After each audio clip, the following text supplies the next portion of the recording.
Let's ring up Mr. Kenna. This is the voicemail of Graeme Kenna from the Legal Department for Adult Services in Bradford Council. Please leave a message and I will get back to you. After you've finished your message, just hang up, or to hear more options, please press 1. Yes, hello Mr. Kenna, it's Mr. Hussain here, once again leaving yourself a daily voice message.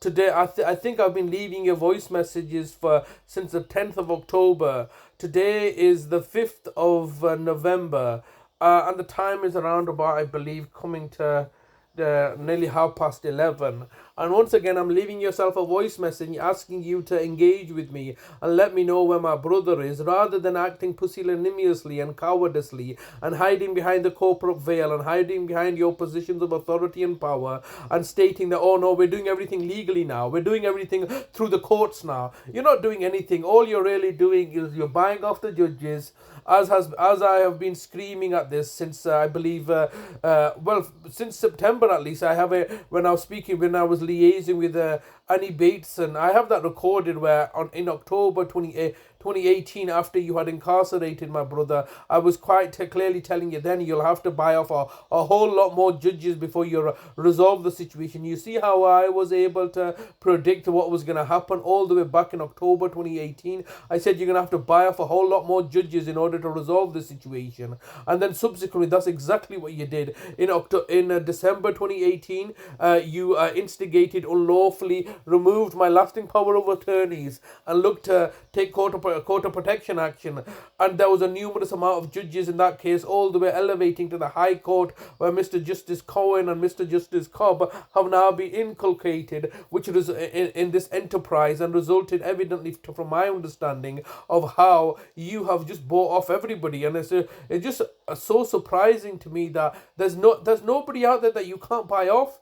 And that's why there's a level of fraud and corruption and malevolence taking in society.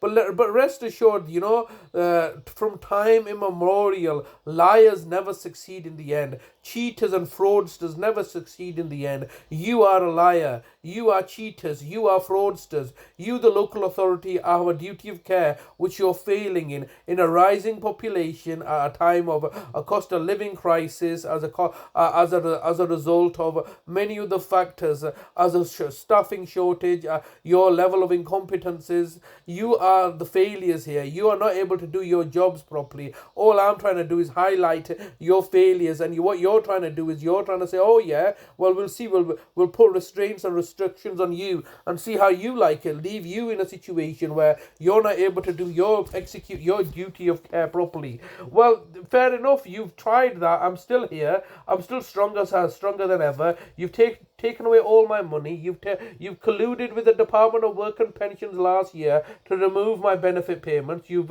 worked with the police to have me arrested. You're no doubt working with all the other authorities, the health authorities, particularly my GPs, particularly the GPs of my siblings in Oldham. You look how much time and effort and money and resources you're throwing at this situation, and you just imagine all this time and money. Just imagine if you just spent that time and money and resources in just doing your job. It would have been as far simpler and less a most cost-effective way of doing things. What you've thought, just like any true criminal, oh, we can cut corners here, and as a result of which we're now here, and at least you can give yourself reassurances that you've made money out of the situation. How much money have you made? Well, as a direct consequence of the money that you've made is unlawful and illegal, and it can always be retrieved at any stage in the future, because if it's legitimate money that you've taken, that's fair enough. Like, for example, what's happened with my mother's jewellery? I tried to even in 2018, I was speaking to your councillor representative, Ian Greenwood, and telling him, look, they've taken my mother's jewellery. They're not returning that. And rather than taking a step in the right direction, what you chose to do as a local authority was pursue further litigation action, further acts of aggression. Now you've stolen money from my cash from my house. My Bitcoin wallet's been stolen. Everything you're doing is destructive. You've stolen everything from this house, all right, cleared it out because simply, oh, it's my mum's house, I don't have a right to it, and therefore you can come and take whatever you like. Is that how the law works? What's happened to all the property that was here? What's happened to all my mum's property? And as a result of you taking charge of the situation in 334 days, less than a year, you have basically bankrupted my mother and left her with a £40,000 debt. You've made no provisions for her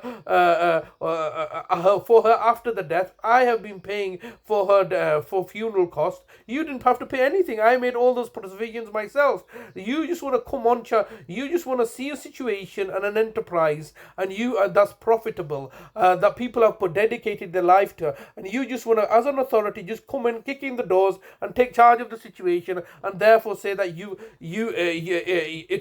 take credit for somebody else's hard work and effort and diligence. This care home that I had, it's my hard work and effort and diligence. You just simply bought off a High Court judge, Mr. Justice Cohen, and kicked us out of the house and then took over my care home. Every single item in here is owned by me. All right, I bought everything here through the trust fund that we have. What gives you the right to take over everything simply because of your lies and deceptions? Oh, Mr. Kenna, you know and I know this is from time immemorial that lies eventually come out. And the truth will always set us free. The truth is far more powerful than your lies and deception, your cunning and conniving and corruption. It will all come out, Mr. Kenna. You know it and I know it. You are not in a position to care for my brother. I urge you to return my brother back into my care, as I had managed to achieve last time. But last time was some sort of legal framework that you have taken my brother under Section 2 of the Mental Health Act. At least I was able to engage, and well, not a truly independent party, but a party that had a different interest. This time you utilize the police. The police won't talk to me because effectively the police are selling their services to you. The police, West Yorkshire Police, have simply allowed their services to be recruited by you, the council. Otherwise, why would the police come into my house and take my brother's passports, abduct my brother, and then put bail conditions that I can no longer see my brother? Effectively, you've made him my brother, the council's private property, and I need to gain permission and consent from you in order to see my brother, not the fact that my brother's a sentient being, a private citizen, and has his own rights. You want to effectively make him a thing for your benefit. And that's where the true malevolence comes in. How dare you take my brother? How dare you take my mother and to be in charge of her because it serves your benefit and agenda? You see how much effort you're going to put in? All that's going to happen now, Mr. Kenna, it's an inevitability. My brother's going to die in your care. You're approaching the maximum allowed time for recording a message. If you wish to record further, please choose the append option from the menu. If you've finished recording, just hang up. If you don't carry on recording or hang up, your message will be deleted. To listen to your message, please record the rest of your message after the tone. When you've finished recording, press the hash key. As I was saying, Mr. Kenna, it's a lovely day out today. I have been providing my brother with care for such a long time. He does not want to be in your care. He's more than articulated that. I am now going public and telling everybody that this is what you're trying to do.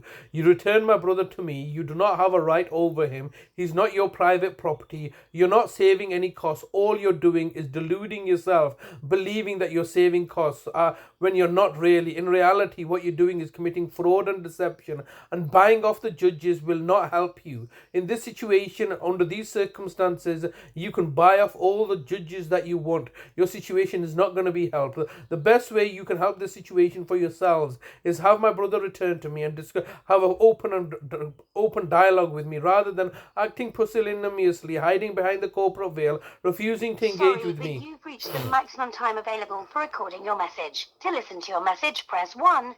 To re-record your message, press 2. If you are happy with your message, press 4. To message sent. Goodbye.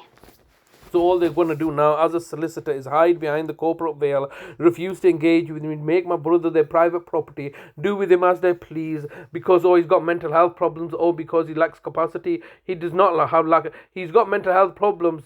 So what? I mean, he does not lack mental capacity, and they've made him a private property in order to save themselves costs. These cost savings that they're doing is an exercise in false economy, because anybody can do that. Anybody can do a criminal act and say, look, look, we're trying to save money, but that's how criminals work.